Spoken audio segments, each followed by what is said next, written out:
October the 3rd, a mantra of mutual interdependence.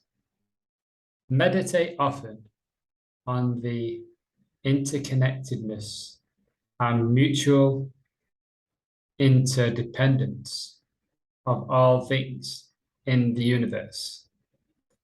For in a sense, all the things are mutually woven together and, therefore, have an affinity for each other.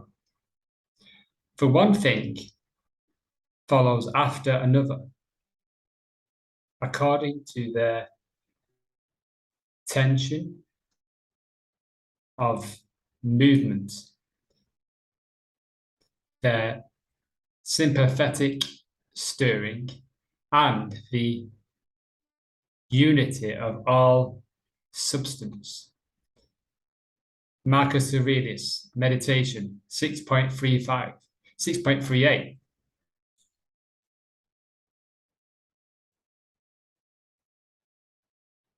A mantra of mutual interdependence. Meditate often on the interconnectedness and mutual interdependence of all things in the universe.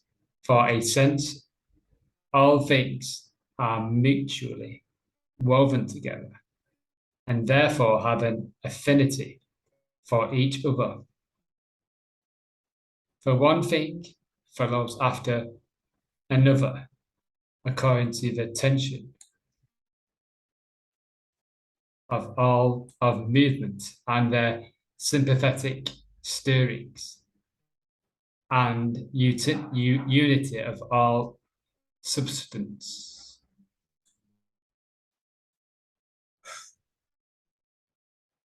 And Lamotte once observed, all writers are little rivers running into the lake, all contributing to the same big the same big project. The same is true in many industries,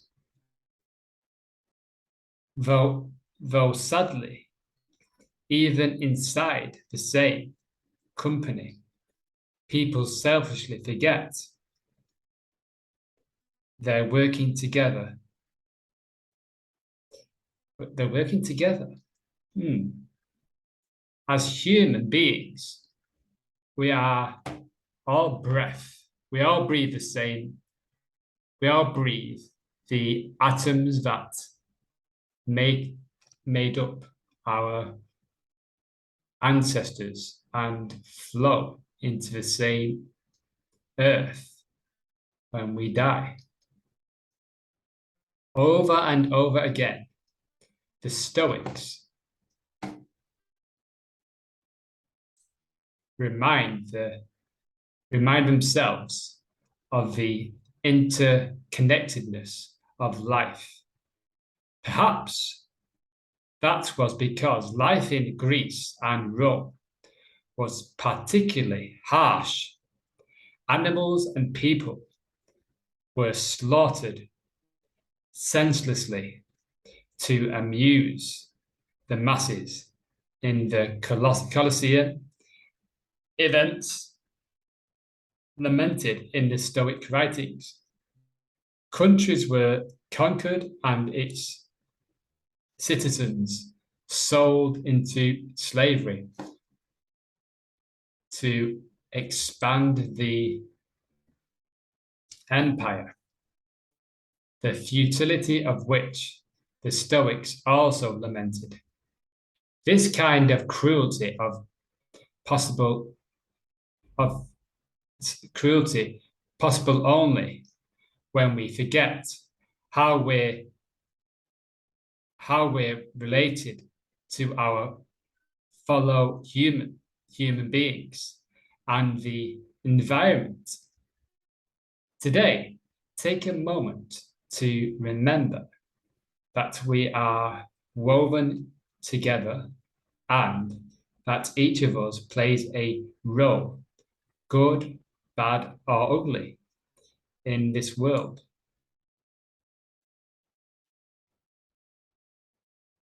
Let's sit in a mantra of mutual interdependence.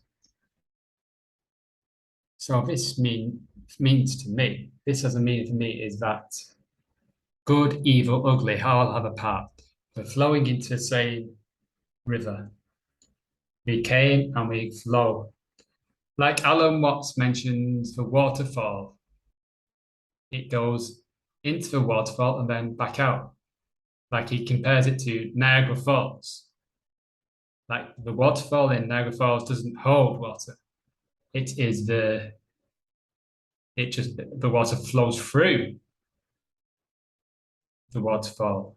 In the same way, good, evil, ugly, good, bad, whatever, flows within that, and it all plays its part to move it around to create that buoyancy. To create the water creates buoyancy for channels to channels to be created. If there's no, for example, if there's no evil or ugliness, the good would not be able to flow. It's all one. It's all the same. Ryan Holiday talks about the slavery and the punishment and the slaughter of animals and humans in Greece and Roman times, ancient Greek and Roman times, lamented by the Stoics.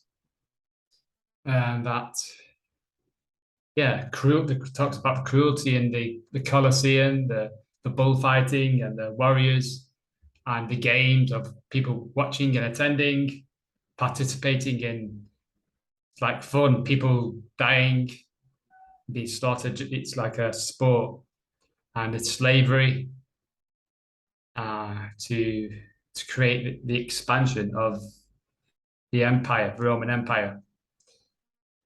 And yeah, meditate often on the interconnectedness and mutual interdependence of all things in the universe. So it invites us not to feel like we have to punish evil or bad or whatever perspective we have, but to know that they are us. We came from the same river, we came from the same whatever. It's all part of the same. It's a magnet. We're all magnets with a positive and negative. Without the negative, the magnet would not be a magnet. For example, Alan Watts mentions if you can keep chopping off the south pole, the negative pole from the magnet, but it'll always be there. You can the magnet is dependent on the negative, the positive side, and we can use this in life. Like everything serves its purpose. Whatever you see as negative is actually helping you. Think of all the people that have had negative conditions, circumstances, experiences, have gone through homelessness, poverty, challenges, shipwrecks, hunger, thirst, and a trivial level, losing a job, wives leaving, people have lost people have died when they didn't expect, disaster, wars.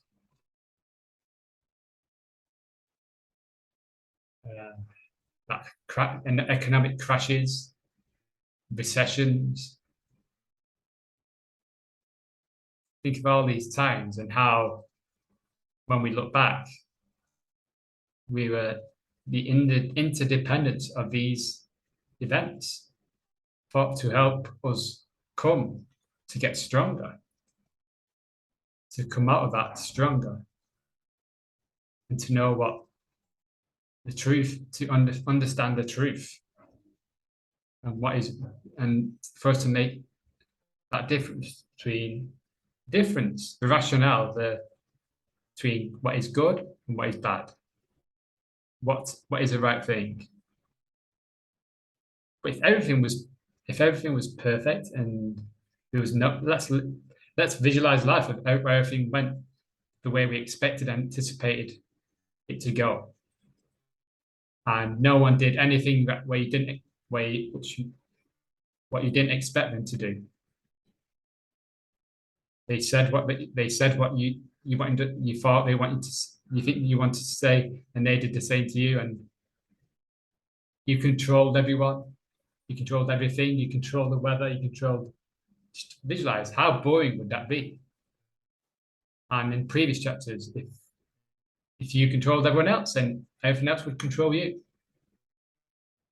This is the tuning in and reflecting, contemplating one day at a time on our innate intelligence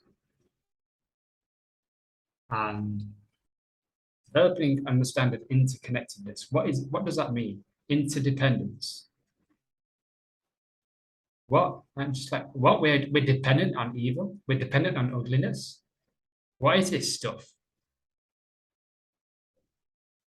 I'm not taught that. I'm not taught that evil is, we need evil, we need bad. And we're taught that to push away bad and to punish bad and to be angry and frustrated and resentful and want to seek revenge and suppress sort of and be anxious and depressed about poverty and losing our job and losing and death and wars and economic crashes. Well, what is this philosophy of being what? Being one with it all.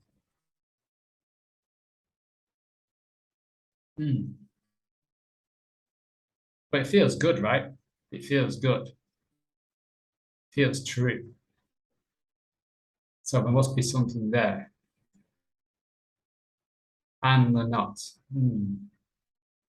All writers are little rivers running to the same lake, to one lake. Yeah, we're like rivers.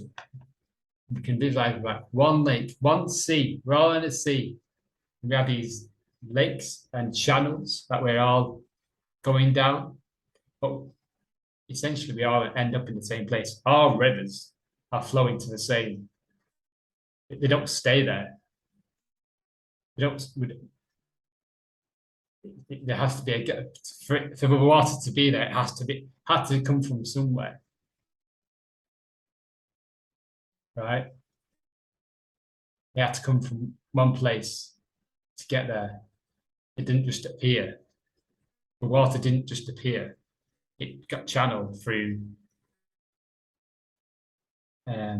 physically or naturally. So, and you may say, oh, well, we're not what? We're humans.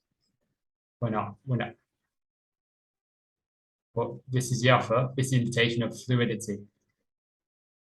Life is fluid, life is changing.